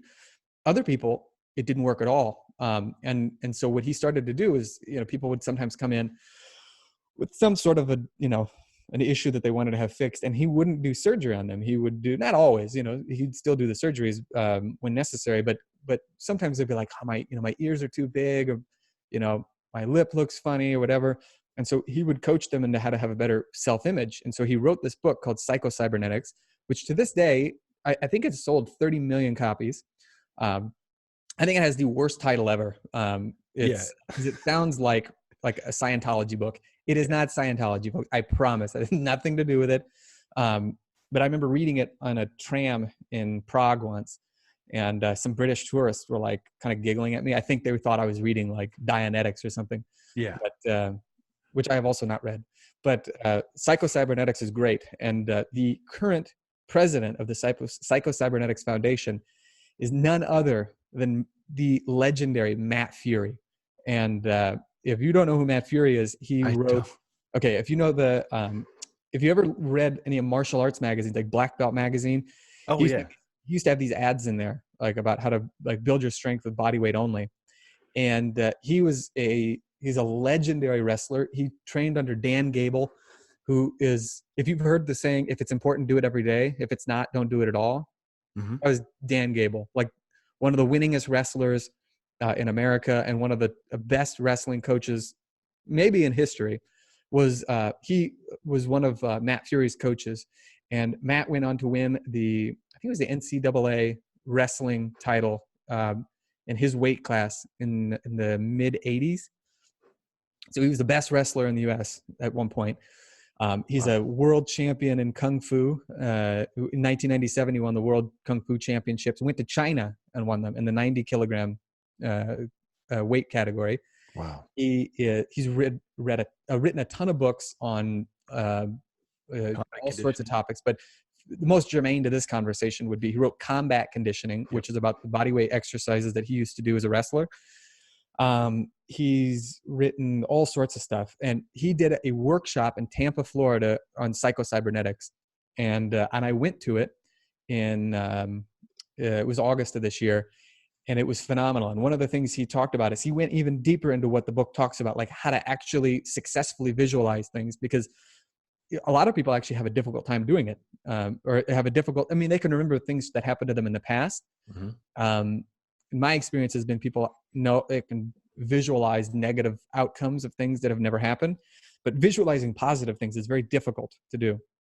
So one of the things that I do is I made a list of some of the successes that I'm most proud of from the time I was a little kid until now, and I relive them every morning in my memory. So I go through this it's basically called getting that winning feeling. So it's like every time, you kind of get to revisit what it was like to succeed with these things. And I just kind of go one right after the other. Sometimes I go, from little kid to now. Sometimes I go reverse. Sometimes I kind of skip around a bit. But even just 5 minutes of that a day has been absolutely transformative for me. And then I'll also visualize. I haven't been as good about this, but I'll visualize what I want to accomplish for the day, or maybe for the year, or for the next few months, or what have you. That part, again, is a little harder. So imagining positive things that have not yet happened can take a little more work, I think. But that's what I do every day. Those three things. So those two things. So the breathing and the visualization is, I would say, breathing while listening to something positive or something productive is huge. And then the visualization is critical. To me, that's an everyday thing. I love this. I mean, I've been on my edge of my seat the whole time, so I wanted to add into this. I loved hearing that. I got my 5-minute journal right here. Great. Which, helps me get to a lot of other things you mentioned. I am not familiar with Jeff's breathing techniques yet, but I'm going to look into that, because I like to do, if I'm not too lazy, I'll wake up a little bit earlier, heart rate mantra strap, get heart rate variability mantra out, breathe and get things calm, that parasympathetic feeling good, go through the notes. And like you said, visualization. I'm glad you brought that up, because this is something that's hard for me to put into words. I will often wake up half an hour before I need to, so say 3:30 or 4 a.m. instead of 4:30. And I will go through my head about all the amazing things that have happened. Plenty of bad things have happened too, and I'm very vulnerable and open about those kinds of things too, because there's like the light and the darkness and the give and the take, and it's all part of the process, right? It's not all easy. But for example, like a positive thing was like, gosh, it'd be really great to work with Eric Frohart on an article that would help people in the mountains. And then, it happens because you put your passion, and not too much suffering, but a lot of passion towards it, right? You visualize it so much. So in those early morning hours, I'll lay there with my wife and my dogs next to me. They're sleeping soundly, snoring away. And I'll visualize like what that would feel like how fulfilled would I feel to present that to the world in a helpful way. And then it manifests, and it takes work. It doesn't just show up like that, but it takes work. Yeah. And then when it happens, you're like, whoa. And then the next opportunity pops up. For example, not to stick only a strong first world, but Pavel emailed me back in October of last year. He said in his great Russian accent, I'm reading it in his Russian accent, Sean, please advise how to say your last name. I was like, Sean, please advise how to say your last name. Yes, I was like, Sewell, like cool, but you can't say that. Like Sewell, like school, you know? And then later on, the book Quick and the Dead comes out, and there's Matthew Flaherty above me, who's a friend now. There's my little quirk from that article. And then the audiobook, there's Pavel saying my name, Sean Sewell, the Colorado Mountain Man. I was like, oh my God. If I could change my phone ringtone to that, I would. You know? That's amazing. You probably could do that. I think I will right now to the show do that. Because like you said, it's just cool to hear somebody like that I respect as much as you talk about visualization and that kind of stuff. It sounds kind of hokey pokey to some people, but until they freaking do it, they're missing out. You know, and I think, well, I'll tell you this. I think a lot of people think that it sounds hokey because they're used to hearing it given in a hokey context, because there are programs out there that I think are a little bit woo-woo, that don't really focus on the work that you have to put in. So the idea, for example, behind behind psychocybernetics, because what you were describing is basically something that Maxwell Maltz describes. He says there's basically two types of mechanisms. There's one where it's like, you know where the object is that you're looking for, right? So you just go directly to it. And then there's the other one where you know what it is, but you don't know how to get there. And so you figure out the path along the way. So for things like that, you know, like I want to work on an article with Eric Frohard, for example, or I want to do X, Y, and Z. The goal, you do not want to try to visualize the path. What you want to visualize is the end point, and you will figure out the path along the way. But the thing is, you have to put in the work. Yeah. And the more you think about it, the more your brain really can't tell the difference between an imagined experience and a lived experience. And so that's why it's so important to have these you know, visualizations. I mean, if you've ever, this happens to me all the time. Like, I'm a very silly dude. So sometimes I'll just think of something really funny, and I'll just, you know, be at my place by myself, and I'll just start laughing because I thought of something that is really funny. Well, nobody said it. It didn't happen, right? It was all in my head. But the physical response is that I actually will laugh. I've always thought, you know, whoever the FBI agent is who's assigned to spy on me through my iPhone probably thinks I'm crazy because there's nothing going on, and I just burst into laughter, right? But the same thing is, I've noticed this. I'm sure this has happened to other people. You know, you're kind of walking and maybe you're daydreaming, and then you're maybe remembering something that happened to you. You know, it could be something fell off a shelf or something like that, and you'll start to react. Like your body will physically move. Like I do recall very distinctly a number of years ago walking out of a pharmacy. I don't remember what it was I was thinking, but I imagined that there was something coming toward me, so I started moving out of the way. There was nothing there. But that's the power of your mind, is that when you fixate on something, the more real that it feels. So it doesn't seem like it's something that's theoretical. It seems like it's an inevitable destination in the future.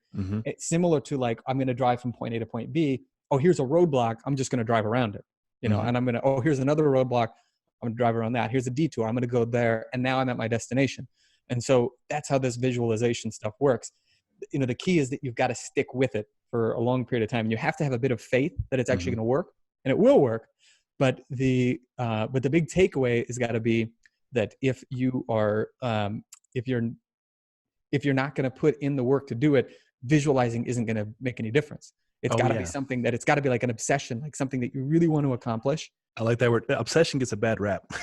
Yeah, it's everybody who's successful is obsessed. So you're obsessed with, you know, being fit, or you're obsessed with X, Y, and Z. It's like, yeah, okay. I mean, that's far more better than, you know, being obsessed with like what you're going to do on the weekend to get away from the, you know, the job you hate, or what have you. Everybody has an obsession. They may not call it that. Yeah. No, to your point too, with the visualization, I know a lot of people have vision boards. We make a new vision board every few months, right? And on the vision board, it's a combination. My wife does a great job of this combination of health, wellness, fitness, women empowered, dogs, mountains, snow. And then I have, I'll put brands on there that I want to work with: Patagonia, North Face, anything. So started doing that a few years ago. And then one day, it's right at the end of our bed. I get up and I look at the board and I'm like, honey, everything on the board's happened. And she's like, what? And we got into tears in our eyes, and we realized everything. Like, I work directly with North Face and Patagonia now. And now the brand Engearment, went from 2 people to 23 people. And you're right. You put in the work in that these things, like, you don't know how you're going to get there, but you know what you want to experience, how you want it to feel, and how you want to convey it to others. Yeah. You put in the work, you deal with failure every day, rejection. You're good at that from the cut go, right? Rejection happens. You just brush it off, right? It sucks. Mm-hmm. We all just fail forward, and you'll get to that goal, and it feels so good. Absolutely. I think it's like, this is like the pinnacle of the conversation. Everything's been amazing so far, but this is really cool, heady stuff. Big time. And I really think that this is the next stage in the world of like fitness and self-development. Everything old is new again. So this is not brand new stuff, like this is stuff that people have been talking about for ages, but it's so incredibly important. And, like the best athletes in the world, I think, do this sort of a thing instinctively. Top businessmen. I remember hearing something. I think the guy's name is Patrick Bet-David or something like that. Talked about a vision board as well. I unfortunately do not have a vision board yet. I should probably do that. But for that exact reason, I think it's incredibly important. Having a vision is there's a quote from, I'm trying to think of the book of the Bible. I don't remember. Solomon says, this might be in the book of Kings or Second Kings, my people perish for lack of vision. It's that, or maybe it's Proverbs, but that's exactly what happens. If you are a leader and you don't have a vision, you can't lead other people, because they're not going to care as much as you do. Like they're just not.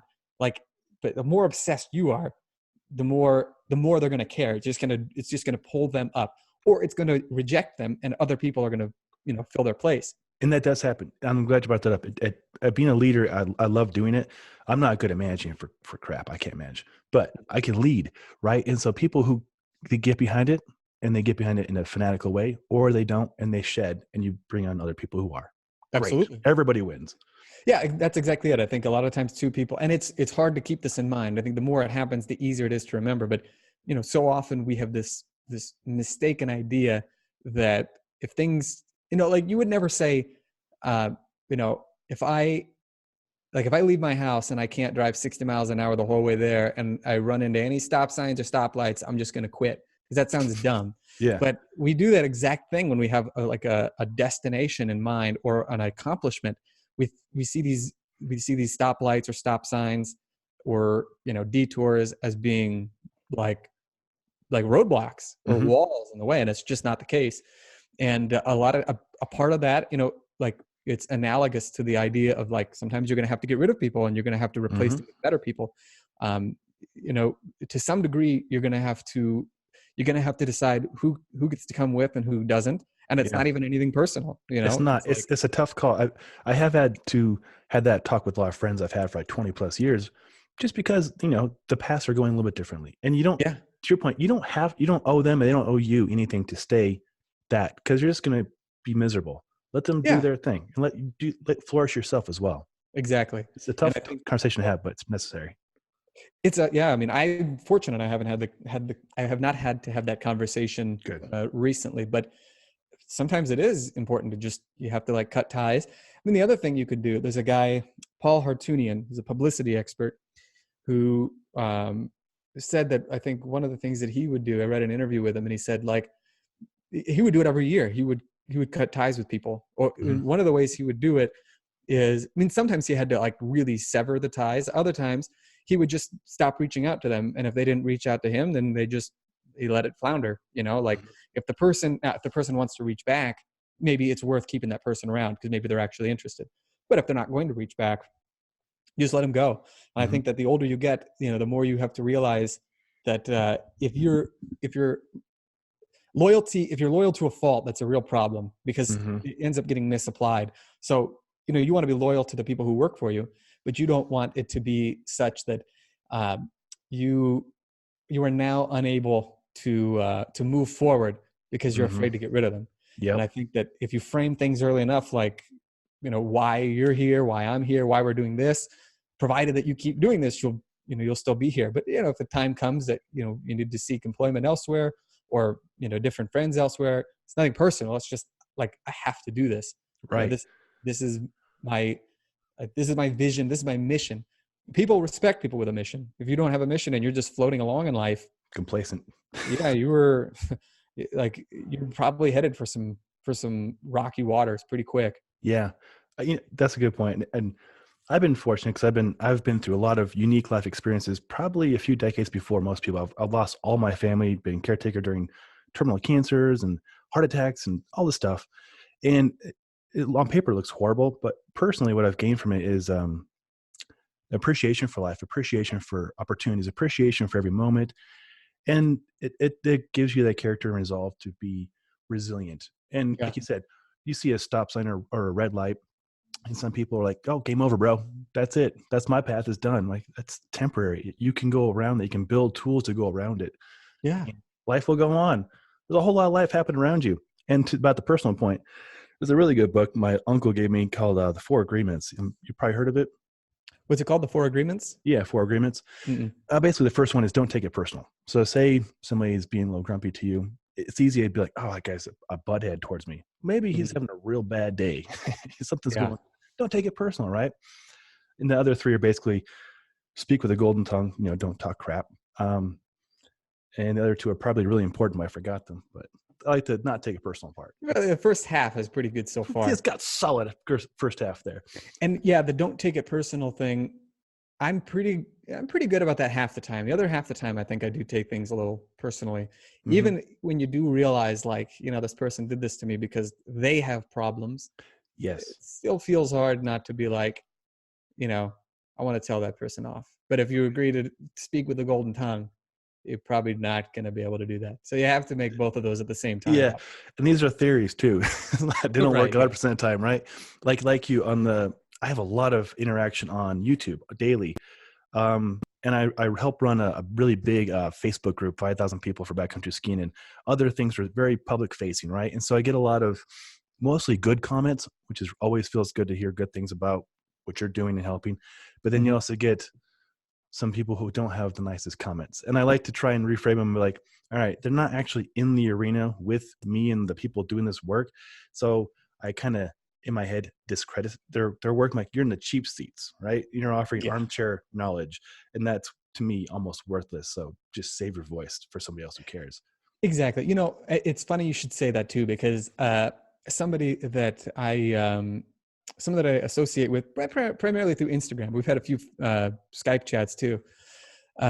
He has just started up a new coffee gig called Huboon Coffee, and it is awesome stuff. I mean, like, really high quality, like really, really tasty.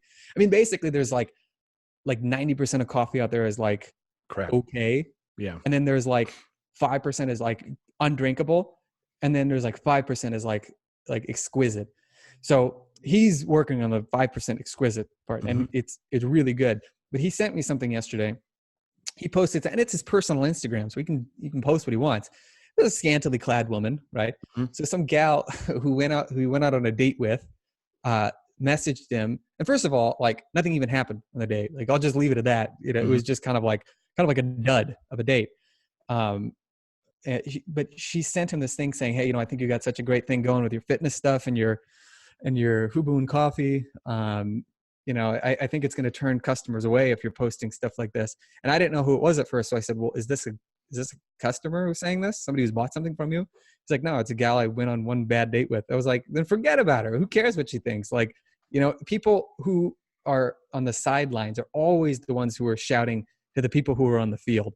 So, like, sometimes, like, I think constructive criticism you have to take to heart, because if it's going to make your product or your service better, and it's a user telling you, then listen. But if it's just somebody who's not even bought it and is like, giving you so, and he's like, "Yeah, I'm not even going to respond." I thought, well, that's good. You shouldn't respond, because it makes zero sense. Engage a person like that. Entertain such a dumb thing. Right. The internet's full of trolls. I'll get comments on my YouTube reviews. "Oh, you have the tag still attached to something." I'm like, because I'm in the middle of the mountains and I don't even know what this thing's called. There's no cell phone service. So I'm looking at the tag so I know what it's called. Yeah. I'm like, could you see what we're in a blizzard? It's 10 degrees. Like, it's being used in the right situation. Dude, I had one that popped up a few days ago. And, periodically, like, I mentioned Ben Settle earlier. He's got a whole book called Copy Troll, which is basically how to use trolls to increase your sales. Like, people leave a bad comment or a bad review. Like, here's how to use that to make even more money. I don't have it, but I've heard I it's need to great. look into that. Yeah, I would. I wrote a book on splitboarding that's on Amazon, and it's not the best book. It's basically an ebook, but it's the only book in the world on splitboarding, because that's a splitboard right there. And people are like, what is that? How does that work? Like, I get asked this so many times a day. I'm like, oh, let's write the freaking book. Just there. And person got it in Germany or somewhere, Austria.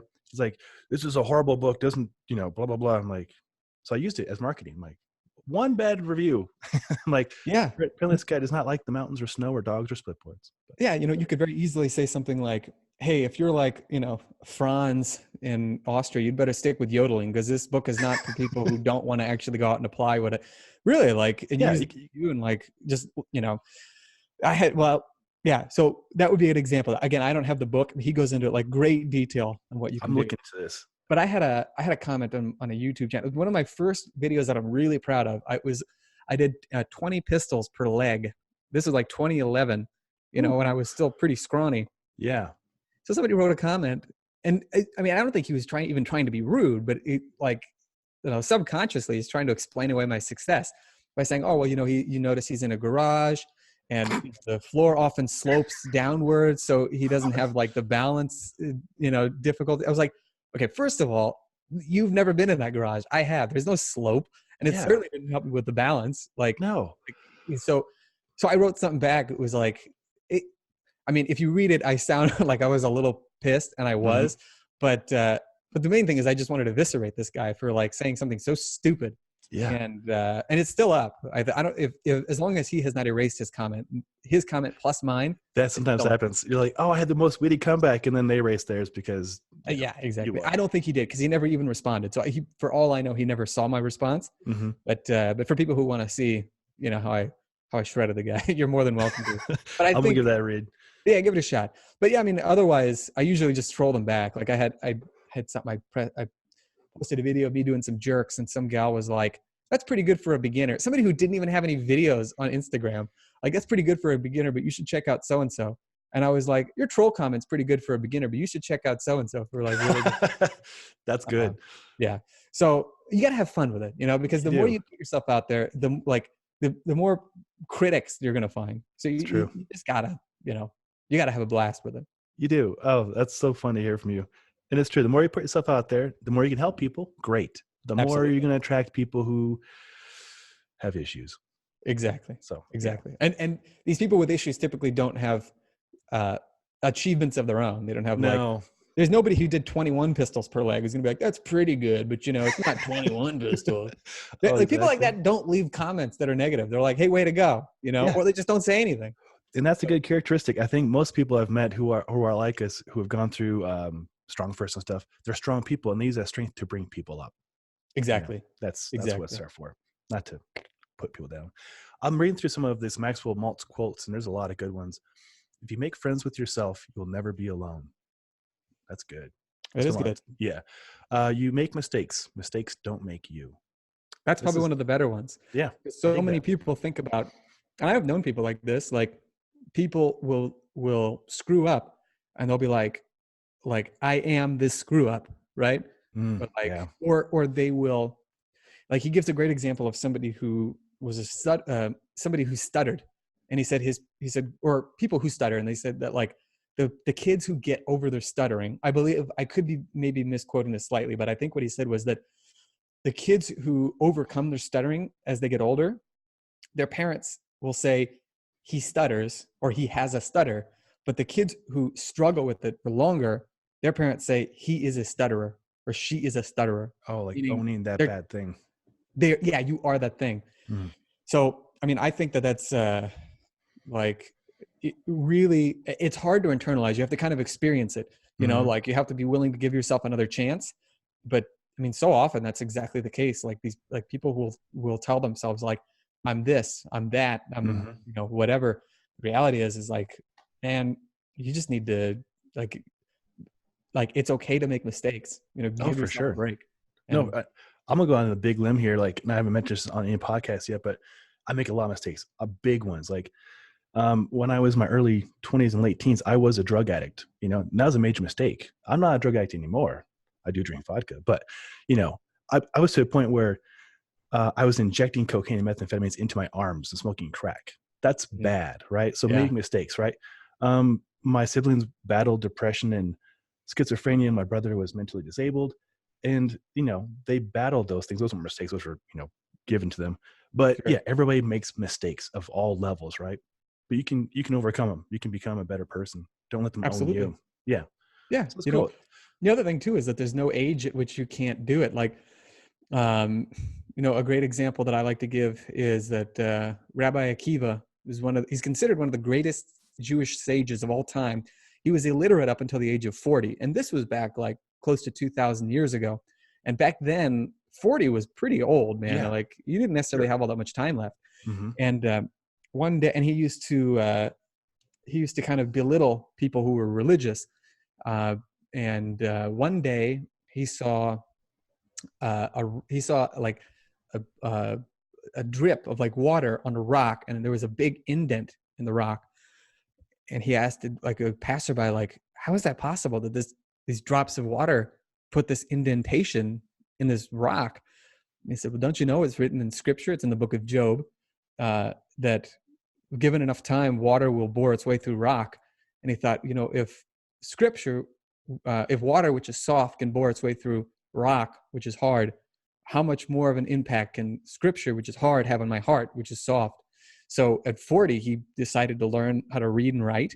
Mm-hmm. And he started to study. And by the end of his life, I mean, even today, he's one of the most like celebrated sages of all of Jewish history. Like people still read about him and study what he taught. Same goes with Colonel Sanders, the guy who was retired. He was in his mid 60s, got his first check from the government for his basic daily living expenses. And he was getting ready to kill himself. He's like, my whole life has been a waste. And then he thought before he did it, like, what's one thing I can do like better than anybody else? And he had a great fried chicken recipe that people loved. So he started selling it door to door. And he died in his late 80s as a billionaire. Wow. So that's an incredible story. Yeah. And so, a lot of times people count themselves out. It's like, man, if you're 40 years old and things have sucked up to this point, there could be another 40 years. There could be another 60 years. Like there's no reason that the next ones have to be anything like what the first ones were. So all those mistakes, you're not those mistakes. Those were things that you did, who you are. You can use that as your way of shifting things slowly, but surely. It's not going to happen overnight, but you can definitely shift into better waters. It's just a matter of, but you have to have a vision and you have to be able to visualize it. Yes. And you got to have faith when you're doing it, that things are going to work, and give yourself credit for the little things that you do right. Always the little victories. Oh my gosh. Alex, we need to start doing this more often. We have a lot to talk about. This is extremely helpful. I mean, I'm loving every moment of this. The readers, I'm sure, I have 1, 2, 3, 4, 5, 6, 7. I have 15 tabs open for show notes. Great. Well, don't crash your browser, man. I'm going to take a screenshot right now. I was going to say, I've done that a couple of times where I'm like, I need to know all these things. So I need to take a quick pic with my phone to make sure it doesn't. Oh, for sure. And I also have them handwritten down here too. Great. I don't want to cut this off, but it's over an hour and a half. We could talk about this for it seems forever. Sure. Let's table another discussion in January and catch up where this conversation is going. I'd love to. Yeah, I would love to as well. You give me a lot of homework to do as well. I'm going to get some books while I'm camping this weekend. And you're going to be celebrating Hanukkah starting Sunday, right? Yeah. So I think it might be a little bit later. It changes every year because the Jewish calendar is a mixture of lunar and solar. Yeah. So it's different from the Gregorian calendar, which is 365 and a quarter days. Mm-hmm. So the Jewish calendar is a little bit shorter. And then like every 7 years, they add a leap month, meaning there's a whole extra month tossed in. That's how they do. Okay, I didn't know that. So it's basically like there's like the old school typewriters, right? Like you type, and then you push it back. So that's what they do so that it keeps everything more or less in the same time, right? Mm-hmm. So whereas the Islamic calendar is purely lunar. So I think every like 37 years or something like that, Ramadan will have happened in every season because of the way that it goes. Mm-hmm. It's just much shorter, and there's nothing that will push it back into like just summertime, for example. So sometimes it'll be in the winter, sometimes it's in the spring, sometimes it's fall, right? But yeah, so I have to double check. I thought it was the 22nd So yeah, I think it's the 22nd or the 23rd that it begins. Yeah, you're right. I'll double check. Yeah. The 22nd is, at least here in Denver, it's Sunday. I don't know if it starts. Okay. Whatever. Yeah, it's sundown. It probably is when it begins. Yeah. Sweet. But yeah, we got that coming up. Excellent. Well, one last thing. Please go for it. Say, one last thing that I was going to say, because we mentioned my email list earlier. Forgot how to mention how you can get on. Mm-hmm. So if anybody's interested, I've got an 8-week kettlebell and bodyweight challenge. It's just 2, and I can send you the link. So Sean will include the link in the show notes. It's 2 bodyweight exercises and 2 kettlebell exercises alternated on a daily basis, 5 days a week. 20 minutes per workout. There's a guy who did it. He's a young father. He was about 40 when he did it. He told me that in the 8 weeks, he went from being able to do 1 pull-up with an extra 12 kilos, or about 25 pounds hanging off of him, to being able to do a pull-up with 24 kilos or 53 pounds hanging off him. And he didn't, and pull-ups are one of the bodyweight exercises. And he didn't do them with any weight. So he wasn't doing weighted pull-ups. He was just doing pull-ups, as it's prescribed in the program. And he doubled his pull-up strength in the course of 8 weeks. So that's incredible. If you're a busy person and you need a no BS workout or program, the 8-week program is and it's free. You just get it, download it, put you on my daily email list. And you can always, if you think that I'm not funny or don't have any good wit or don't like my sense of humor or whatever, you can always unsubscribe. But that would be the way to get on for anybody who's interested. That's awesome. Oh, count me in. And obviously you validated your wit and knowledge and insights on the show. I tried. You did. Own Perfect. That. Well, Aleks, thank you for your time. Thank you for your insights. You got me thinking about a lot of stuff really deep today, which is, I love that kind of stuff. Not water cooler talk, right? Good stuff. No, certainly. A little deeper than that. Quite a bit deeper. So, ladies and gentlemen, thank you for your time as well. Aleks is a phenomenal person, great teacher and coach, and just great person, as you've just witnessed. We'll have him on again in 2020, just around the corner. So I can't wait either. Well, Aleks, have a great Hanukkah. Have a great New Year. All the best to you and yours. Thank you very much. And Merry Christmas to you. Well, thank you, sir. Appreciate it. And all you listeners out there, thank you for your time. As always, I love you for listening. And until next time, take care.